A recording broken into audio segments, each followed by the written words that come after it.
大家好，我係劉偉軒，我爺爺叫劉永年，係永年士多嘅創始人。我哋祖籍喺中山，上個世紀60年代咧，爺爺就喺中山拜師學藝，後尾咧就移民咗嚟香港，將廚藝咧都帶到香港並傳承到而家。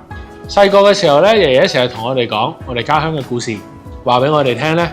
雖然我哋喺香港紮根經營，但係我哋嘅根依然喺內地，一定要飲水思源，唔可以忘本。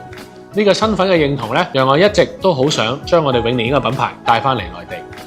喺大灣區裏邊，尤其喺深圳咧嘅變化實在太大，幾乎幾個月就有新嘅地標、新嘅商圈呈現喺我哋眼前。2014年前海夢工場開園嘅時候，我哋都有聽過。因為喺香港咧，喺我哋創業圈裏邊咧，都曾經引起過一段熱烈嘅討論。但係嗰陣時咧，我都會將我嘅精力咧集中放喺香港嘅業務上面。10年之後咧，前海由一片工地變成一個國際化嘅城市嘅市中心。我哋亦決定咗喺前海開設我哋喺內地嘅總部。港人港企喺度創業，有稅收啊、租金啊、融資同埋人才引進上嘅扶持，令到我哋嘅試錯成本咧大幅減低，有更多創新嘅機會同埋可能性。喺前海，我哋打造咗一個永年香港文化體驗館、車仔麵茶冰廳呢個文化嘅綜合體。